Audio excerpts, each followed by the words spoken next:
Llegamos al final de la jornada, al final del trimestre y estamos muy agradecidos a Dios por las lecciones aprendidas, las enseñanzas de Jesús. ¿Cuántos de ustedes son agradecidos a Dios por toda esta lección de escuela sabática de este trimestre?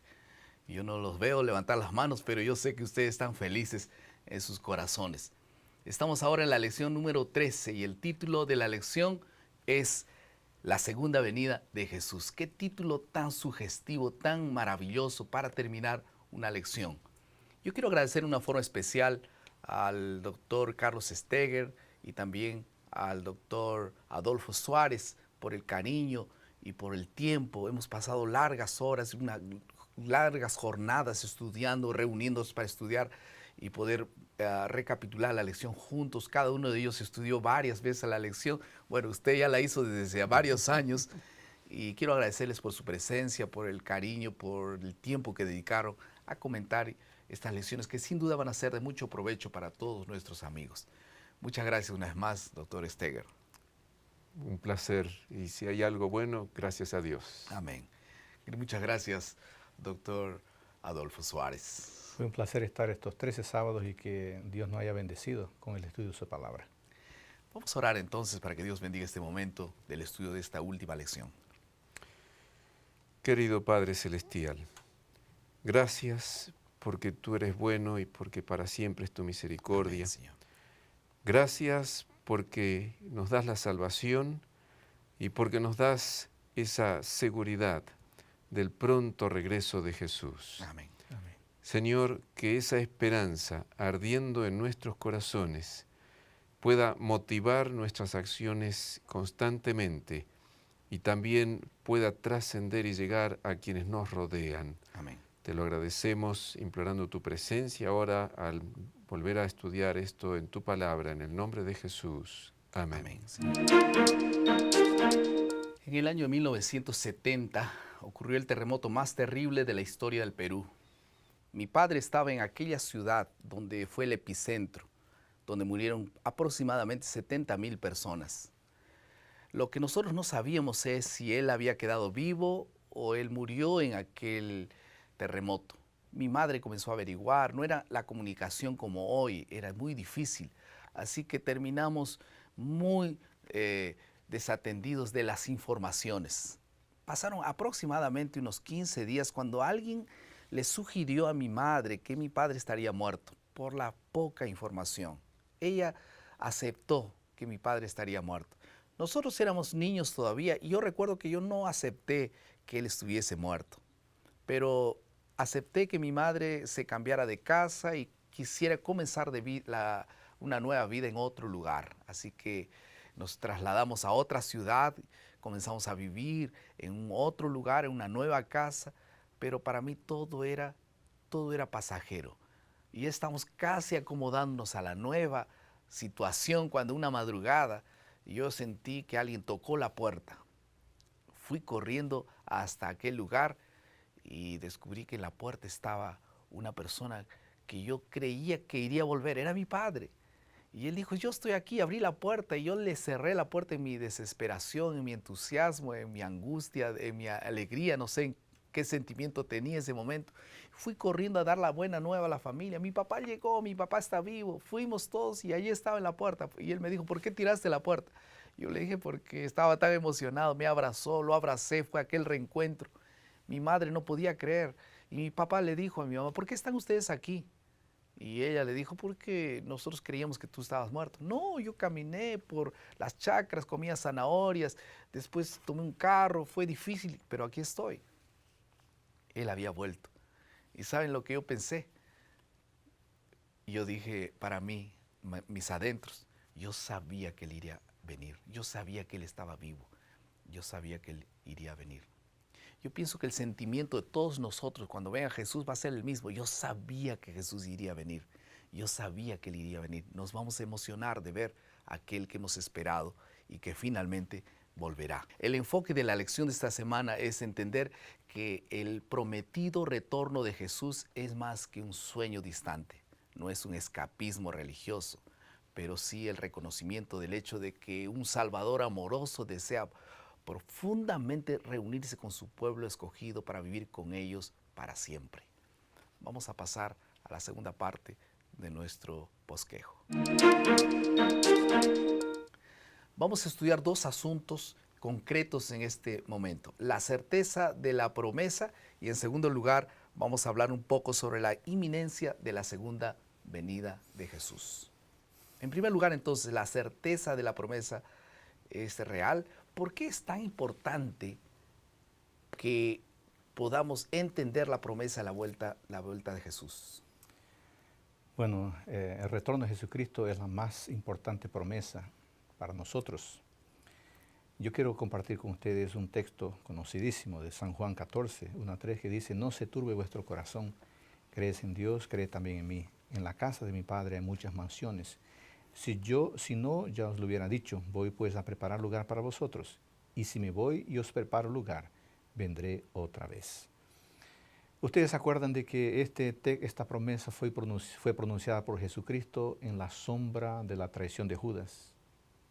Y también fue pronunciada esta promesa en la sombra del hecho de que Pedro había negado a Jesucristo. Esta promesa fue pronunciada algunas horas antes del jardín de Getsemaní y también algunas horas antes de la cruz del Calvario. ¿Qué quiere decir eso? Esto quiere decir que en el momento más difícil de la vida, en el momento de mayor sufrimiento, Jesucristo demostró un espíritu extremadamente positivo, recordándonos y recordando a sí mismo su retorno.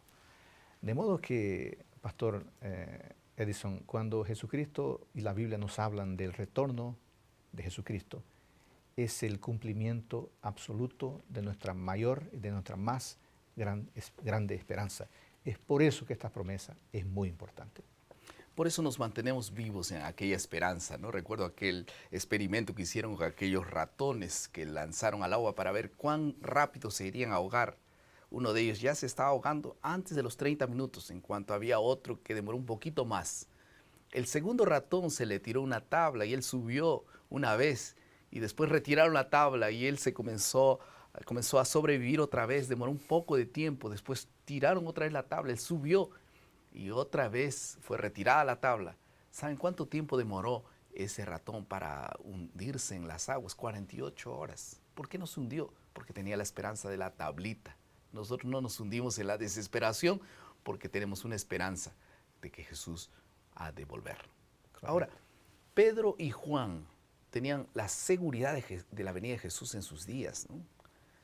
Sí, efectivamente, porque el sermón que Cristo pronunció y está registrado en Mateo 24 y 25, fue pronunciado dando la idea claramente de que los discípulos habrían de estar vivos cuando Cristo regresara. Jesús les dijo: cuando veáis estas cosas, sabed que está cerca, a las puertas. No les dijo: cuando dentro de 2000 años sus descendientes vean estas cosas, sabrán que está cerca. No, no. A ellos mismos, como que ellos iban a estar vivos cuando Cristo regresara. Y esa idea de que Cristo vendría muy pronto, los apóstoles la captaron, la atesoraron, La abrazaron. la abrazaron de tal manera que se refleja en todos sus escritos. Cuando Pablo escribe en 1 Corintios 15 y dice: no todos dormiremos, pero todos seremos transformados en un momento, en un abrir y cerrar de ojos, a la final trompeta. Porque se tocará la trompeta y los muertos serán resucitados incorruptibles y nosotros seremos transformados. Se pone en el grupo de los vivos. Pablo estaba seguro de que él iba a estar vivo porque creía en esa promesa de Jesús. El apóstol Santiago lo mismo, el apóstol Pedro, en 1 de Pedro el capítulo 4, el versículo 7 dice: mas el fin de todas las cosas se acerca. Sed pues sobrios y velad en oración. Pedro muy claramente estaba convencido de lo mismo en 2 de Pedro, el capítulo 3. Y Juan, que termina el Apocalipsis registrando las palabras de Jesús, copiando fielmente lo que Jesús le decía, en el versículo 7 del capítulo 22 de Apocalipsis, Jesús le dijo: he aquí, vengo pronto. Y Juan registró fielmente aquello. Versículo 12, nuevamente dice: he aquí, yo vengo pronto. Y Juan pudo haber pensado: Señor, ya me lo dijiste, Ya lo escribí en el versículo 7, pero obediente lo vuelve a escribir. Y en el versículo 20, el que da testimonio de estas cosas dice, ciertamente vengo en breve. Tercera vez que al terminar el Apocalipsis, Cristo le dice, mira Juan, vengo pronto, ciertamente vengo en breve. Y es que en aquel tiempo no había negrita o cursiva o manera de destacar cuando se escribía. La única manera era repetir. Y Cristo le repite 3 veces para que en su último mensaje que cierra la Biblia nos quede resonando esa esperanza. Vengo pronto. Y esta tercera vez Juan no se aguanta y contesta a lo que Jesús le dice y Juan agrega, amén, sí, ven Señor Jesús. Es la respuesta de él. Es la respuesta de él y es la respuesta de nuestro corazón, que anhelamos que la segunda venida de Cristo sea lo antes posible. Como dice Pablo, ahora está más cerca nuestra salvación que cuando creímos. Pero ¿por qué Jesús no cumplió su promesa? ¿Qué ocurrió allí? Sí, hay teólogos que dicen, bueno, Jesús pensaba que iba a volver, no pudo cumplirlo, fracasó. Obviamente eso no es cierto. Jesús promete y cumple.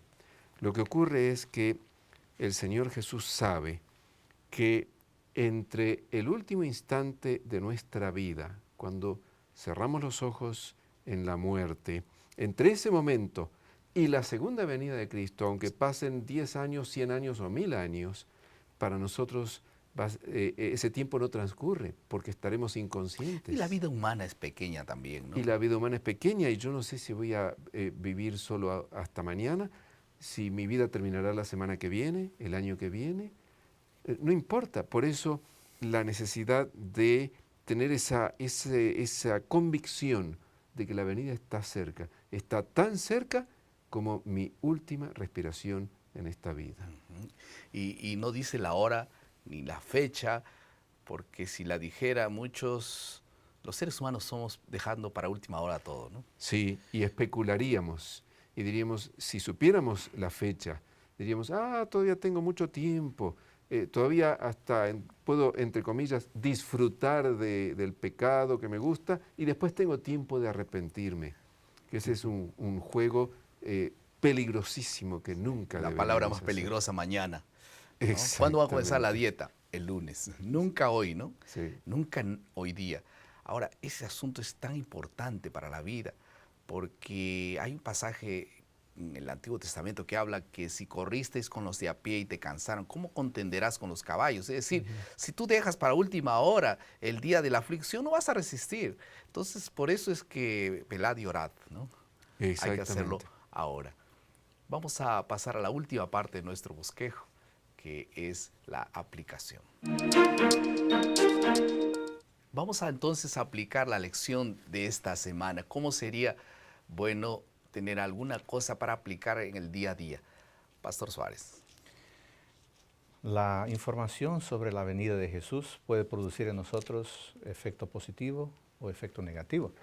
Puede motivarnos o desanimarnos, depende de cómo vemos. Para aquellos que están preparándose, saber sobre la venida de Jesús es un motivo de alegría. Para aquellos que no se están preparando, saber sobre la venida de Jesús es una ocasión de miedo. Por eso, mi hermano querido, vamos a prepararnos. Vamos a esperar ese día con ansiedad y con alegría, porque será el cumplimiento de todas nuestras más grandes expectativas. Amén. Pastor Esther. En Mateo 24, versículo 42, velad pues, porque no sabéis a qué hora ha de venir vuestro Señor. 44. Por tanto, también vosotros estad preparados. Velar y orar y estar preparados. Hoy, mañana, cada día. Amén. Vamos a pasar a la última parte de nuestro bosquejo, que es la creatividad. No hacemos la voluntad de Dios si lo esperamos en inactividad. A toda persona Él dio su obra y Él espera que cada uno haga su parte con fidelidad. Como nunca antes debemos hacer resistencia contra el pecado, contra el poder de la oscuridad. El tiempo exige acción, y una acción enérgica y determinada por parte de aquellos que creen la verdad presente. Debemos enseñar las verdades por precepto y por ejemplo, intencionalmente y naturalmente. Haremos la obra del Maestro conquistando personas para Cristo, a fin de que con inmensa alegría podamos oír las palabras del Señor, que en aquel día serán pronunciadas para sus hijos. Y Él dirá: bien, buen hecho, siervo y fiel. Sobre poco has sido fiel, sobre mucho te pondré. Entra en el gozo de tu Señor. Esas palabras serán pronunciadas para usted y para todos los que esperan su venida. Vamos a orar. Querido Padre, muchas gracias por tu palabra, por todas las lecciones de este trimestre. Ayúdanos a prepararnos para tu segunda venida y a trabajar para ayudar a otros a conocer esta misma esperanza. En el nombre de Jesús. Amén. Amén. Amén.